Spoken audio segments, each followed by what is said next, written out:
चलिए dot product और cross product पढ़ने से पहले वेक्टर्स की कुछ आइडेंटिटीज पढ़ लेते हैं जो हमें मदद करेंगी क्वेश्चन को करने में, हमें मदद करेंगी पैरेललोग्राम और ट्राइंगल लॉ से संबंधित जितने भी क्वेश्चन सॉल्व करने में। हमारी पहली आइडेंटिटी है m इंटू वैक्टर का a, मतलब मैंने किसी भी जहाँ पर m अगर नॉन जीरो है उससे मैं किसी भी वेक्टर में मल्टीप्लाई करूँ तो वेक्टर का जो मैग्नीट्यूड जिसे मैं कह रहा हूँ वो हो जाएगा m times magnitude of vector A. इसको आप आसानी से समझ सकते हैं। जैसे फॉर एग्जांपल मैंने कहा कि ये मेरे पास टैबलेट है, इस टैबलेट का मैग्नीट्यूड मान लो कि यहाँ से लेके यहाँ तक है।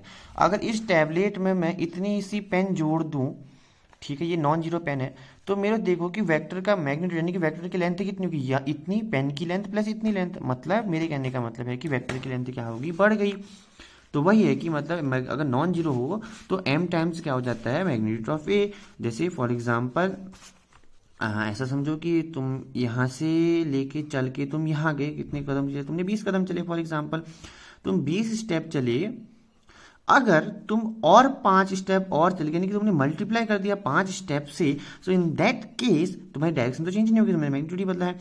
इस केस में तुम्हारे स्टेप ओवरऑल कितने हो जाएंगे, 25 स्टेप हो जाएंगे और तुम्हारी जो डायरेक्शन तो सेम रहेगी अगर तुम्हारा मैग्नीट्यूड नॉन जीरो होगा तो इस केस में क्या होगा कि मैग्नीट्यूड क्या होगा कि m टाइम्स कितना होगा, 20 उन्नीस 4 से 5 से किया तो ओवरऑल कितना हो जाएगा, 20 हो गया। ठीक है, फॉर एग्जाम्पल बढ़ गया तुम्हारा स्टेप m टाइम्स।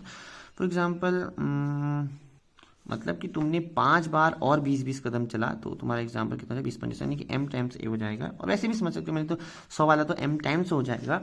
और अगर मैं समझूँ कि सिर्फ मैं 5 स्टेप चला तो वही कि मतलब 25 स्टेप हो जाएगा। तो यानी इसमें भी क्या होगा कि m टाइम्स यानी कि 5 स्टेप और बढ़ गए, जितने टाइम से तुमने ये किया तब हमने ये किया, ठीक हो जाएगा। और मैंने 5 बार 20-20-20 यानी कि m5 किया तो यानी 5 टाइम्स मल्टीप्लाई हो गया, समझिए। जैसे कि मतलब मैं ये था, इसे मैंने 2 से मल्टीप्लाई किया तो कितना हो जाएगा, 2 ये बन गया, यानी कि 2 वेक्टर की कंट्रीब्यूशन हो, यानी 2 टाइम्स ए बन गया, समझ रहे हो। यानी कि अगर मैं m टाइम्स मैग्नीट्यूड ऑफ ए हो गया, समझ रहे हो। तो ये भी 100 तब हुआ, मैंने 25 तो सॉरी हो गया था, समझ रहे हो। तो ये हो गया और ये भी ठीक है, दोनों ठीक है।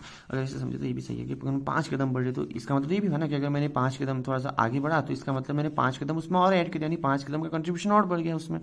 और अगर मैं नेगेटिव से मल्टीप्लाई करूँ, मैं यहाँ को भाई पीछे देख तुम्हारे या बगल में देखूंगा तो साइन चेंज रहेगा, मैग्नीट्यूड के साथ वही चेंज रहेगा। यानी कि अगर मैंने m नेगेटिव हुआ, नॉन जीरो हुआ और m नेगेटिव हुआ तो इस केस में क्या हो जाएगा, वही से m times the mag of a and sign change.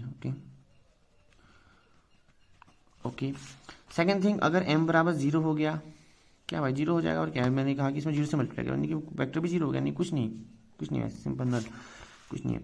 मतलब जैसे समझो कि मैं यहाँ पे हूँ, अगर 0 वेक्टर समझे तो मैंने 0 से मल्टीप्लाई, ओवरऑल क्या हुआ, कुछ नहीं हुआ, यानी कि 0 हो गया, यानी कि ये भी 0 हो गया, तुम्हारी वेक्टर सब चीज़ खत्म हो गया, हर डायरेक्शन में तुम होगी 0 होगी। हाँ, और दूसरी बात अगर ये कहें तो a plus B plus C बराबर होता है b plus C plus of A, मतलब आगे पीछे की बात है।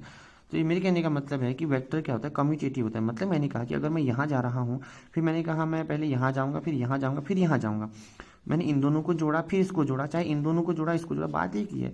मैंने ये देखो मेरे ये दोनों वेक्टर हो जाएंगे, अगर मैंने इसको और ये 3 वेक्टर हो गए, ठीक है, तो मैंने इन दोनों को जोड़ा इसको जोड़ा, इसके बाद वही हो गया, इन दोनों को जोड़ के इसको जोड़ो, बात एक ही हो जाएगी, ठीक हो गया।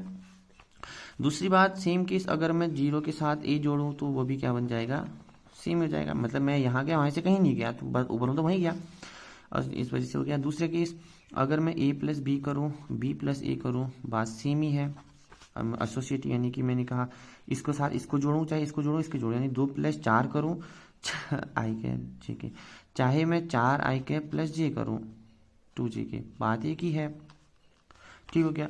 अब दूसरी केस, अगर मैं a plus minus of a करता हूं तो मेरे को मिलता है 0, यानी कि इनवर्स के साथ। मतलब मैं कहूँ कि मैं पहले 2 कदम आगे गया और 2 कदम पीछे गया, ऊपर कहाँ गया, 0 गया सही हो गया।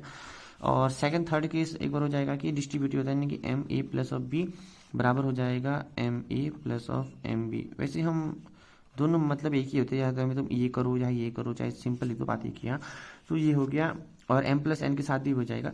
तो ये इसका अगर इसको समझे तो इसका मतलब हो जाएगा कि जैसे समझो एग्जाम्पल कि ये मेरा यहाँ गया मैं 10 कदम, यहाँ पे 20 कदम गया, यहाँ पे मैंने 2 कदम जोड़ दिया तो दोनों में 1 कदम जुड़ जाएगा, तो ओवरऑल यहाँ से 20 गया मैं 40 कदम यहाँ गया, या फिर कह सकते 10-12 25, ठीक है।